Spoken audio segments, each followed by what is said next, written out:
मैं डॉक्टर रितेश कुमार पुनः एक नए डाटा के साथ उपस्थित हुआ हूँ। डाटा का शीर्षक स्वामी विवेकानंद है। विश्व के महानतम व्यक्तित्वों में से एक स्वामी विवेकानंद का विश्लेषण करना सूर्य को दीपक दिखलाने के समान है। उठो जागो और तब तक न रुको जब तक लक्ष्य की प्राप्ति न हो जाए, ऐसे कथन कहने वाले युवाओं के प्रेरणा स्रोत स्वामी विवेकानंद हुआ करते थे। स्वामी विवेकानंद का जन्म 12 जनवरी 1863 को कोलकाता में हुआ।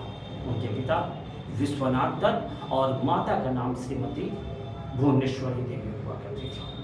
विवेकानंद का बचपन का नाम नरेंद्र दत्त था, लेकिन उनकी शिक्षा प्रेसिडेंसी कॉलेज से प्राप्त हुई।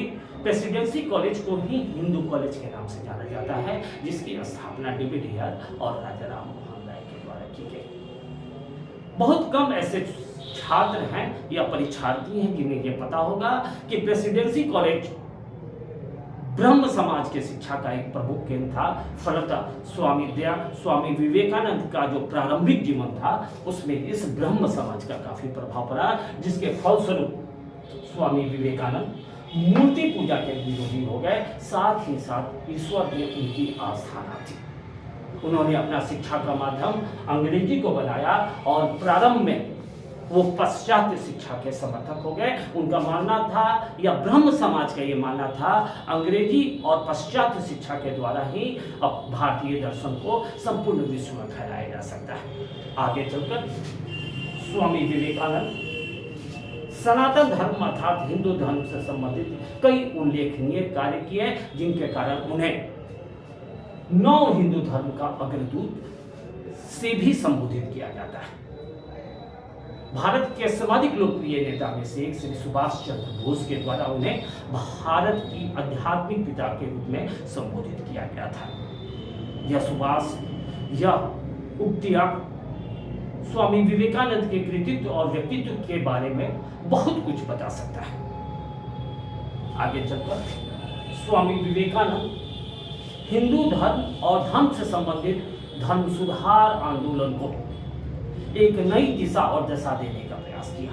आगे चलकर स्वामी विवेकानंद एक ऐसे गुरु की तलाश में थे जो उनकी जिज्ञासा को संतुष्ट करते। ऐसी परिस्थिति में वो रामकृष्ण परमहंस के संपर्क में आए। यह संपर्क 1880 और 81 के बीच हुआ। रामकृष्ण परमहंस जो आध्यात्मिक गुरु के रूप में थे, उन्हें कई धर्मों से संबंधित अद्भुत ज्ञान था। हिंदू धर्म के अलावा इस्लाम धर्म, ईसाई धर्म के वो महान ज्ञाता हुआ करते थे। जैसे जैसे विवेकानंद रामकृष्ण परमहंस के प्रभाव में आने लगे, वो धीरे धीरे ईश्वर के प्रति आस्था रखने लगे और साथ ही साथ उनकी सोच में व्यापक बदलाव हुआ। आगे चलकर विवेकानंद ज्ञान की प्राप्ति से संबंधित कई महत्वपूर्ण ग्रंथों का अध्ययन किया, जिसमें वेद, वेदांत और उपनिषद की गणना की जा सकती है। इसके अतिरिक्त भी उनके द्वारा कई ग्रंथों का अध्ययन किया गया। रामकृष्ण परमहंस, जिसका जिक्र मैंने कुछ देर पहले भी किया था, उनसे इनकी मुलाकात 1880-81 के मध्य होती है, जिनके द्वारा दिए गए ज्ञान विवेकानंद को एक नई स्वरूप प्रदान करते हैं और रामकृष्ण परमहंस के प्रभाव के कारण ही विवेकानंद ईश्वर में आस्था रखने लगे और मूर्ति पूजा के समर्थक हो गए। ज्ञान प्राप्ति के बाद विवेकानंद ने पाया मानव सेवा ही सबसे बड़ा धर्म है। यह विचार विवेकानंद के अंदर प्रस्फुटित हुई और उन्हें लगा कि सभी धर्म जो है वो मानवता की सेवा में ही जोर देता है। आगे चलकर 1886 में अपने गुरु के सम्मान में विवेकानंद ने रामकृष्ण मठ, ध्यान देने की बात है, मठ और मिशन में अंतर होता है। रामकृष्ण मठ की स्थापना विवेकानंद के द्वारा कोलकाता में की गई। अपने गुरु के ज्ञान को संपूर्ण भारत में फैलाने के लिए उन्होंने भारत भ्रमण का निश्चय लिया। इस क्रम में देश के कोने कोने का उन्होंने भ्रमण किया। इसी क्रम में विश्व में धर्म से संबंधित विश्व धर्म सम्मेलन का आयोजन शिकागो में 1893 ईस्वी में किया गया, जिसमें हिंदू धर्म के प्रतिनिधि के रूप में स्वामी विवेकानंद ने भाग लिया। 11 सितंबर 1893 को स्वामी विवेकानंद के द्वारा एक ओजपूर्ण भाषण शिकागो धर्म सम्मेलन में दिया गया, जिसमें पहली बार उन्होंने अपने भाषण के क्रम में सर्वधर्म संभाव और विश्व बंधुत्व जैसे शब्द का उद्बोधन किया। इस क्रम में उनकी लोकप्रियता काफी ज्यादा बढ़ने लगी, जिसके कारण उन्हें इंडियन मॉन्क के नाम से जाना जाता है। और अमेरिका की प्रतिष्ठित अखबार द न्यूयॉर्क हेराल्ड के अनुसार शिकागो विश्व धर्म सम्मेलन में सर्वाधिक लोकप्रिय व्यक्तित्व वाला व्यक्ति स्वामी विवेकानंद को माना गया। साथ ही साथ द न्यूयॉर्क हेराल्ड ने यह संबोधन किया कि भारत जैसे देश में किसी भी धर्म से संबंधित धर्म प्रचारक को भेजना मूर्खतापूर्ण कार्य है, क्योंकि यहाँ के लोगों को दर्शन से संबंधित काफी ज्यादा ज्ञान है। इस ओजपूर्ण भाषण के उपरांत स्वामी विवेकानंद की लोकप्रियता संपूर्ण विश्व में काफी तेज गति से फैलने लगी और इसी क्रम में उन्होंने अमेरिका में 3 वर्ष प्रवास करने का निश्चय किया, अर्थात शिकागो धर्म सम्मेलन के उपरांत वो 3 वर्ष तक अमेरिका में रहे और इसी क्रम में उन्होंने वेदांत सोसाइटी की स्थापना न्यूयॉर्क में कब की 1896 ईस्वी में की। आगे चलकर उन्होंने शांति आश्रम की स्थापना कहाँ की, तो कैलिफोर्निया में की। स्वामी विवेकानंद की लोकप्रियता काफी तेज गति से आगे बढ़ने लगी और संपूर्ण विश्व में उनके बौद्धिक क्षमता का लोहा मानने वाले अन्य धर्म के लोग भी होने लगे। इसी क्रम में 1897 में उन्होंने भारत आने का निश्चय किया और भारत आने के बाद 1 नवंबर 1897 में उन्होंने रामकृष्ण मिशन की स्थापना की। इस रामकृष्ण मिशन का मुख्यालय उन्होंने 2 शहरों में या 2 स्थानों पर स्थापित किया। पहला स्थान कोलकाता का वेलूर मठ था और दूसरा स्थान जो था वो अल्मोड़ा था। अर्थात रामकृष्ण मिशन का 2 मुख्यालय हुआ, एक वेलूर मठ, एक अल्मोड़ा में स्थापित किया गया। धीरे धीरे स्वामी विवेकानंद की विचारधारा संपूर्ण विश्व में फैलने लगी। स्वामी विवेकानंद की विचारधाराएं निम्नलिखित थी। उनकी विचारधाराएं वेदांत से मिलती थी। स्वामी विवेकानंद की विचारधाराएं बौद्ध दर्शन से भी मिलती थी। उन स्वामी विवेकानंद पर बौद्ध धर्म का भी प्रभाव देखने को मिलता है।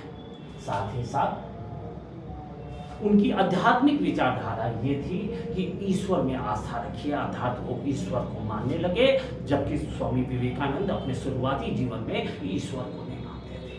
आगे चलकर वे आडंबर, कर्मकांड, सामाजिक बुराइयों का विरोध करते थे। साथ ही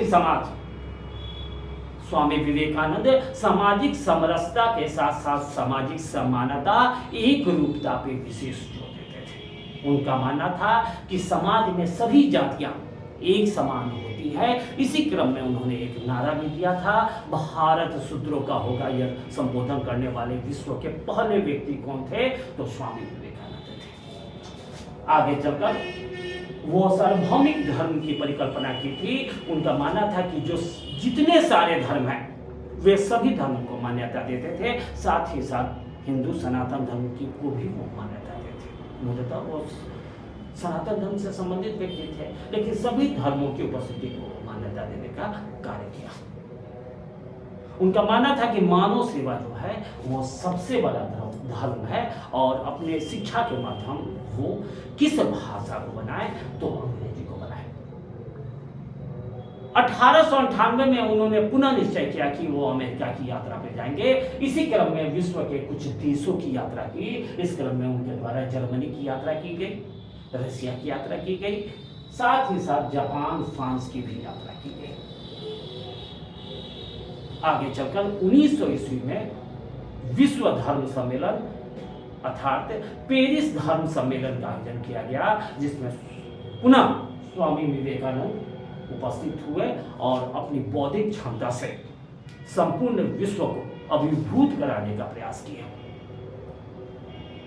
स्वामी विवेकानंद का जीवन काफी अल्पकाल था, लेकिन इस अल्पकाल में कंपटीशन में एक क्वेश्चन बार बार आने की संभावना रहती है कि सिस्टर निवेदिता, जो स्वामी विवेकानंद की शिष्या हुआ करती थी, उनका मूल नाम क्या था? तो मार्गरेट नोबल था। वो किस देश की महिला थी? तो आयरलैंड की महिला थी, जिसे स्वामी विवेकानंद ने भारत की भगिनी नाम से संबोधित किया था। स्वामी विवेकानंद के द्वारा कई ग्रंथें और पत्रिकाओं की रचना की गई। कंपटीशन में इन पुस्तकों से बार बार प्रश्न आता है, जैसे मैं समाजवादी हूं नामक पुस्तक के लेखक कौन है? तो स्वामी विवेकानंद है। इस पुस्तक के माध्यम से वह सामाजिक समानता की बात करते हैं और अपनी सामाजिक समानता की विचारधारा को मजबूती प्रदान करने का या तर्कपूर्ण मजबूती प्रदान करने की बात करते हैं। इसके अतिरिक्त कर्मयोग, राजयोग, ज्ञान योग के अलावा कोलंबो से अल्मोड़ा की यात्रा नामक यात्रा वृत्तांत की रचना की। इसके अतिरिक्त स्वामी विवेकानंद के द्वारा 2 पत्रिकाओं का संपादन किया गया। अंग्रेजी भाषा में उन्होंने प्रबुद्ध भारत नामक पत्रिका का संचालन किया और बंगाली भाषा में उन्होंने उद्बोधन का संचालन किया। इसके अतिरिक्त स्वामी विवेकानंद के द्वारा ज्योतिपुंज नामक पुस्तक की रचना की गई, लेकिन काफी अल्प आयु में, अर्थात 39 वर्ष के अल्प आयु में 1902 में उनकी मृत्यु कहाँ होती है? कोलकाता में होती है। भारत सरकार के द्वारा उनके सम्मान में युवा दिवस मनाने का निश्चय किया गया, जिसके लिए स्वामी विवेकानंद की जन्म तिथि को आधार बनाया गया। भारत में युवा दिवस 12 जनवरी को मनाने का निश्चय किया गया, जो विवेकानंद के सम्मान में था। तो यह डाटा परीक्षा के लिए काफी ज्यादा इंपॉर्टेंट है। इसे ज्यादा से ज्यादा शेयर करेंगे, लाइक करेंगे और अपने कमेंट को जोड़ दें। अगले डाटा मैं संडे को पुनः उपस्थित कर दूंगा, लेकिन जाते जाते मुश्किल में पांव जमाए रखिए, मुश्किल में पांव जमाए रखिए, मंजिल पर आंखें टिकाए रखिए। मुश्किल में पांव जमाए रखिए, मंजिल पर आंखें टिकाए रखिए। लाख अंधेरा हो आपकी जिंदगी में, लाख अंधेरा हो आपकी जिंदगी में, उम्मीदों का दीपक जलाए रखिए। आज के लिए बस इतना ही। पुनः नए डाटा के साथ अगले संडे को उपस्थित होगा। तब तक व्यस्त रहे, मस्त रहे, कम पढ़े लेकिन मन से पढ़े। धन्यवाद।